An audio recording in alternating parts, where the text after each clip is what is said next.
Now, my subject is success, so people sometimes call me a motivational speaker. But I want you to know right up front, I'm not a motivational speaker. I couldn't pass the height requirement. And I couldn't motivate anybody.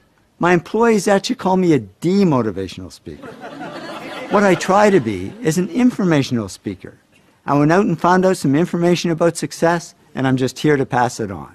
And my story started over 10 years ago on a plane.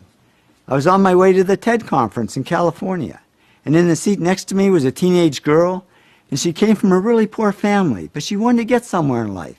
And as I tapped away on my computer, she kept asking me questions. Then out of the blue, she asked, "Are you successful?" I said, "No, I'm not successful. Terry Fox, my hero. Now there's a big success. He lost a leg to cancer, then ran thousands of miles and raised millions for cancer research." Or Bill Gates, guy who owns his own plane, doesn't have to sit next to some kid asking him questions. But then I told her about some of the stuff I'd done. I love communications, and I've won lots of awards in marketing. I love running, and I still sometimes win my age group, old farts over 60. My fastest marathon is 2 hours and 43 minutes to run the 26 miles or 42 kilometers. I've run over 50 marathons on all 7 continents. This was a run my wife and I did up the Inca Trail to Machu Picchu in Peru. And to qualify for the 7 continents, we had to run a marathon in Antarctica. But when we got there, it didn't look nice and calm like this. It looked like this. The waves were so high we couldn't get to shore. So we sailed 200 miles further south to where the seas were calm and ran the entire 26-mile marathon on the boat. 422 laps around the deck of that little boat. My wife and I have also climbed 2 of the world's 7 summits, the highest mountains on each continent. We climbed Aconcagua, the highest mountain on the American continent, and Kilimanjaro, the highest mountain in Africa. Well, to be honest, I puked my way to the top of Kilimanjaro. I got altitude sickness. I got no sympathy from my wife.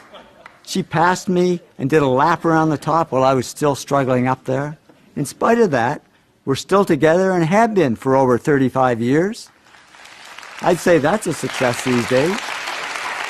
So I said to the girl, "Well, you know, I guess I have had some success." And then she said, "Okay, so are you a millionaire?" Now, I didn't know what to say, because when I grew up, it was bad manners to talk about money. But I figured I'd better be honest, and I said, "Yeah, I'm a millionaire, but I don't know how it happened. I never went after the money, and it's not that important to me." She said, "Maybe not to you, but it is to me. I don't want to be poor all my life. I want to get somewhere, but it's never going to happen." I said, "Well, why not?" She said, "Well, you know, I'm not very smart. I'm not doing great in school." I said, "So what? I'm not smart. I barely passed high school. I had absolutely nothing going for me. I was never voted most popular or most likely to succeed. I started a whole new category, most likely to fail. But in the end, I did okay. So if I can do it, you can do it." And then she asked me the big question.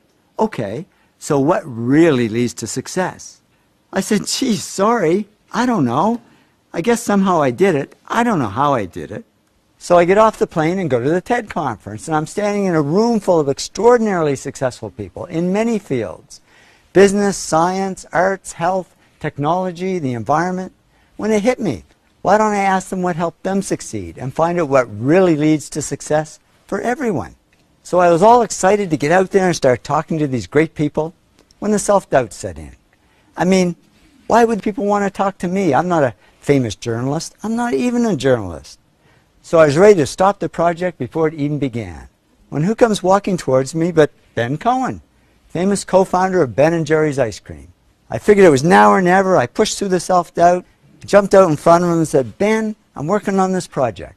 I don't even know what to ask you, but can you tell me what helped you succeed?" He said, "Yeah, sure, come on, let's go for a coffee." And over coffee and ice cream, Ben told me his story. Now here we are over 10 years later, and I've interviewed over 500 successful people face-to-face and collected thousands of other success stories. I wanted to find the common factors for success in all fields. So I had to interview people in careers ranging from A to Z. These are just the careers I interviewed beginning with the letter A, and in most cases more than one person. I interviewed 6 successful accountants, 5 corporate auditors, 5 astronauts who had been into space, 4 actors who had won the Academy Award for Best Actor, 3 of the world's top astrophysicists, 6 of the world's leading architects, and, oh yeah, 4 Nobel Prize winners. Yeah, I know, it doesn't start with A, but it's kind of cool. And I want to say a sincere thanks to all the great people that I've interviewed over the years. This really is their story. I'm just the messenger. The really big job was taking all the interviews and analyzing them word by word, line by line, and sorting them into all the factors that people said helped them succeed. And then you start to see the big factors that are common to most people's success. Altogether, I analyzed and sorted millions of words. Do you know how much work that is? That's all I do, day and night, sort and analyze.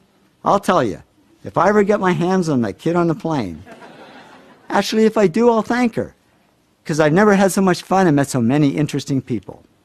And now I can answer her question. I discovered the 8 traits successful people have in common, or the 8 to be great. Love what you do. Work really hard. Focus on one thing, not everything. Keep pushing yourself. Come up with good ideas. Keep improving yourself in what you do. Serve others something of value, because success isn't just about me. And persist, because there's no overnight success. Why did I pick these? Because when I added up all the comments in my interviews, more people said those 8 things helped them than anything else. The 8 traits are really the heart of success, the foundation. And then on top, we build the specific skills that we need for our particular field or career. Technical skills, analytical skills, people skills, creative skills, lots of other skills we can add on top depending on our field. But no matter what field we're in, these 8 traits will be at the heart of our success.